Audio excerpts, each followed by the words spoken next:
Herkese merhaba, ben Ece Zaim. Bugün Bip'le birlikte inanılmaz pratik ama bir o kadar da lezzetli bir tarif hazırlayacağız. Gluten istemeyen sahanda yumurta.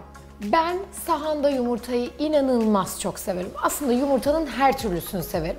Ama sahanda yumurtaya bayılanlardan biri olarak hayatımda sahanda yumurta yememem gereken bir dönemden geçtim.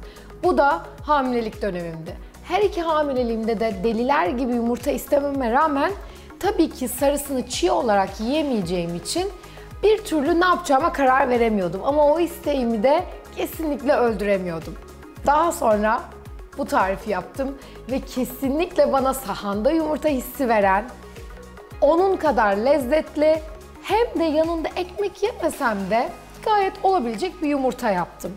Daha sonra oluşan gluten alerjimle birlikte de bu yumurta gerçekten çok işimi gördü. Bugün tarifimi hem kahvaltılık bir şekilde sade olarak hazırlayacağım hem de bir öğlen yemeğine çevrilebilecek şekilde çılbır gibi. Hadi başlayalım. Ben 4 yumurtadan 2 kişilik tarifimi hazırlayacağım. Burada kocaman bir parça tereyağım var. Gördüğünüzde korkabilirsiniz ama bu tarifte tereyağı bol olmak zorunda. Bol olduğunda da aslında çok da kötü şeyler oluyor diyemeyiz. Ketojenik diyetteyseniz bu tarif tam size göre. Yaklaşık 1 yemek kaşığı kadar tereyağını tavama koyuyorum. Erimiş ama hala soğuk olan yağımın içerisine çok az miktarda zeytinyağı ekleyeceğim. Böylece yağım pişerken yanmayacak. Yaklaşık 1 tatlı kaşığı kadar. Şimdi içerisine birazcık pul biber ve birazcık da tatlı paprika ekleyeceğim. Paprika için birazcık diyorum ama severseniz 1 çay kaşığı kadar bile koyabilirsiniz. Çünkü yumurtalarınıza çok güzel bir renk veriyor. Burada yapmak istediğim şey yağımı kahverengi yağa dönüştürmek. Yani orta ateşte yağımın fındıksı bir tada ulaşması için birazcık kahverengileşmesini istiyorum. Şöyle biraz kokusu çıktıktan sonra altını kapatacağım.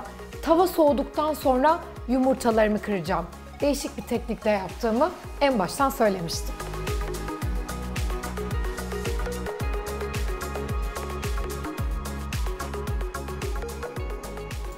Tuz ve karabiber ekliyorum.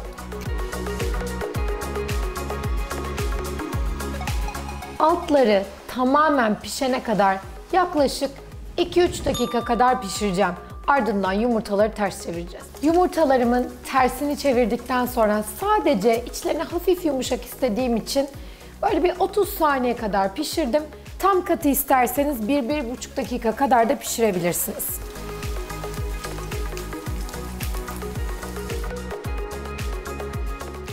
Diğeri içinse öncelikle tabağıma çırptığım süzme yoğurdu ekleyeceğim.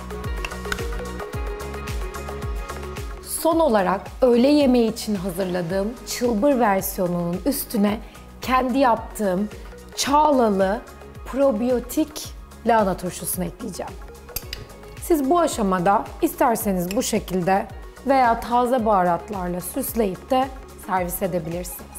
Gluten istemeyen, tek başına kendine yeten leziz yumurtamız hazır. Şimdiden deneyecek herkese afiyet olsun ve kolay gelsin.